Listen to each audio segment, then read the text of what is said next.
Bismillahirrahmanirrahim. Assalamualaikum warahmatullahi wabarakatuh.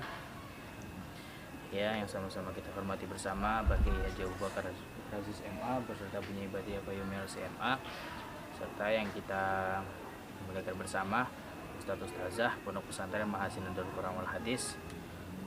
Ya, pada malam hari ini yang di waktu istirahat kita membuat sebuah video untuk saudara-saudara yang di rumah sekalian, insya Allah membantu pemahaman sedikit tentang surat Fatihah. Sini saya akan sedikit membantu penjelasan dari surat Fatihah sesuai dengan tafsir, yaitu tafsir Mundir yang saya pakai ya. Tafsir Maroh Labid karya Syekh Nawawi Banten. Insya Allah akan saya bantu bacakan, sekalian saya akan menjelaskan sedikit dari apa yang ada di dalam kitab tersebut gitu ya. Jadi intinya nanti kita baca, kita kirim Fatihah buat musonif, buat pengarang kitab, sekalian ntar kita menjelaskan sedikit tentang isi dari kitab Maroh Labid ini. Kita akan menjelaskan sedikit permasalahan tentang surat Fatihah. Karena gini, di masyarakat kita ini sekarang tuh sudah sering sekali namanya surat Fatihah, tapi mereka belum mengetahui sir dari surat Fatihah itu. Apa makna dari surat Fatihah itu? Apa isi tersembunyi atau makna-makna tersembunyi dari surat Fatihah itu tersebut. Makanya dengan ini kita benar-benar mendalami, memahami betul-betul apa isi surat Fatihah tersebut, yang sama-sama nanti akan dibawakan oleh saya sendiri insyaallah. Bismillahirrahmanirrahim. Alhamdulillah, puji syukur kehadirat Allah Maha Kuasa yang telah memberikan kita sehat walafiat. Pada malam hari ini kita bisa mengadakan pembelajaran bersama sesuai yang ada dalam video kami ini. Semoga bisa membantu pemahaman sedikit, terutama bagi saya sendiri dan kepada pemirsa kan bahasanya, apa namanya ya, kepada teman-teman yang ada di rumah gitu ya. Bismillahirrahmanirrahim. Saya baca dari surat Fatihahnya. Bismillahirrahmanirrahim. Suratul Fatihah Makiyah o Madinah, sab'ul ayat, ada 7 ayat. Jadi surat Fatihah ini kondisi ini di kitab saya tidak disebutkan, sebenarnya di kitab yang cetakannya DKI itu di situ disebutkan dia itu nggak cuma 7 ayat doang, tapi dia juga disebutkan ada 29 kalimat dan ada terdiri dari 340 huruf di dalam surat Fatihah tersebut. Nyampe dihitung sampai detailnya oleh Syekh Nawawi Banten huruf-huruf yang terdapat dalam surat Fatihah begitu. Nah, sedikit di malam yang sudah lumayan melebihkan ini ya kan, bersama-sama kita insya Allah akan sedikit membacakan terkait yang ada di dalam surat Fatihah tersebut. Bismillahirrahmanirrahim. As-Sabi'atu bermula ayat ke-7 itu siratal ladzina ila akhiriha, lafaz siratal ladzina sampai akhirnya ayat siratal ladzina itu tadi, sampai akhirnya ayat tadi.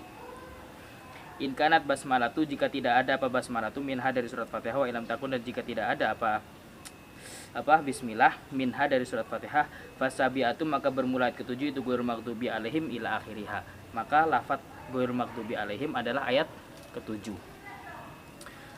Jadi di sini telah disudurkan, baru pertama kali kita bacanya aja udah dijelaskan oleh musonif bahwasannya sudah ada perbedaan dua pendapat.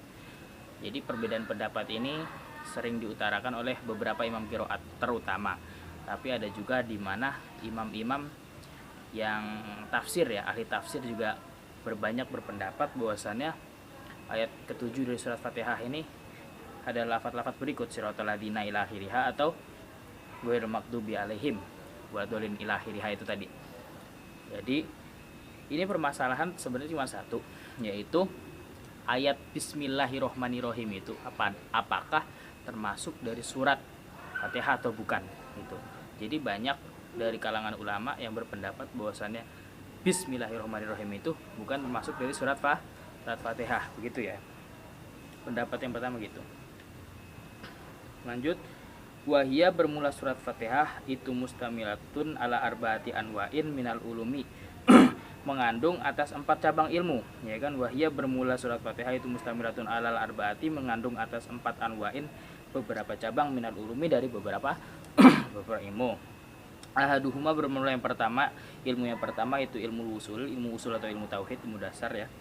Waqad jumiatil ilahiyatu, dan sungguh telah dikumpulkan apa ilahiyatu fi alhamdulillahirabbil alamin arrahmanirrahim. Jadi lafaz alhamdulillahirabbil alamin arrahmanirrahim ini tadi membahas tentang ketauhidan atau membahas tentang usul ya ketuhanan, simpelnya begitu. Jadi lafaz ini terkandung jelas bahwasanya adalah teori ketauhidan itu berada di dalam lafaz alhamdulillahirabbil alamin arrahmanirrahim. Wa nubuwatu fil ladzi an'amta alaihim wad darul akhirati fi maliki yaumiddin. Dan nubuah atau kenabian, bermula kenabian itu fil ladzi an'amta alaihim dalam lafaz alladzina an'amta alaihim. Jadi lafaz alladzina an'amta alaihim ini tentang membahas kenabian atau membahas tentang ya kenabian dari beberapa rasul, dari beberapa nabi yang telah disebutkan atau yang telah dihafalkan oleh teman-teman sekalian itu ya. Wadarul akhirati, dan ilmu alam akhirat. Ilmu alam akhirat itu dalam lafaz maliki yaumiddin. Maliki yaumiddin ini, jadi si lafaz maliki yaumiddin ini menjelaskan betul tentang ilmu alam akhirat gitu, mencakup ilmu alam akhirat gitu. Wasaniyuha, bermula yang kedua atau ilmu yang kedua itu ilmu furu'in, ilmu furu' atau ilmu cabang ya. Kalau yang biasa kita sebut itu juga namanya ilmu fikih ya, ilmu fikih. Wa azamuhu, dan bermula agung-agungnya ilmu fikih itu ibadatun, adalah ibadah. Wahia, bermula ibadah itu maliyatun, mal atau harta. Wa badaniyatu, dan badaniyah. Maliyatun wa badaniyatun. Ini menjadi gituan tadi, jadi khobar. Wal ma'tuf ala maliyah. Jadi gitu. Ya tadi kan wasaniyuha kan menjadi mubtada, dan yang khobarnya ilmu furu'in. Furu'in menjadi mudhof ilaih dari ilmu. Itu aja simpel. Jadi sekalian sekarang saya juga sedikit berbagi sharing gimana sih maksudnya bisa membacanya gitu. Pasti ya kita sekalian membahas tentang kedudukan sebuah lafaz tersebut ya teman-teman ya. Jadi ya kita sehari ya insya Allah istiqomah, setiap seminggu sekali insya Allah akan dibuatkan video seperti ini, semacam kita akan berbagi sharing juga terkait 4 cabang ilmu. Nah tadi yang baru saya sebutkan adalah satu cabang ilmu, yaitu ilmu usul, dan insya Allah pada yang selanjutnya adalah ilmu furu' atau ilmu cabang-cabang itu tadi ya. Jadi ini saya sedikit ngasih spoilernya aja kali ya, sedikit pembahasan. Jadi ilmu furu' itu ya itu tadi ilmu yang berkaitan dengan harta, berkaitan dengan badaniyah. Kalau harta kan seperti sedekah atau zakat dan lain sebagainya pakai harta gitu lah ya. Dan sedangkan kalau badaniyah itu seperti sholat atau dia berzakat baca Quran dan baca kitab dan lain sebagainya lah, pokoknya yang badaniyah itu gitu. Wahuma, dan berhubungan itu muftaqrotani, saling berhubungan ilal umuril ma'asyi, terhadap perkara-perkara dunia gitu ya. Minal muamalati, dari beberapa muamalah, wa munakahat wa munakahati, dan munakahat atau pernikahan, beberapa pernikahan. Wala budalaha, dan diharuskan juga dan harus laha bagi ya itu tadi bagi ilmu-ilmu tadi itu ya. Jadi pembahasannya sampai di sini, ini sedikit pembahasan tentang ilmu. Nanti akan pencabangannya akan dijelaskan pada episode selanjutnya. Jadi kita di pembahasan kali ini telah membahaskan tentang ilmu usul. Jadi ilmu yang pertama yang disinggung di surat Fatihah itu adalah ilmu usul. Jadi benar-benar emang surat Fatihah itu benar-benar mengandung hampir seluruh ilmu yang ada di Al-Quran.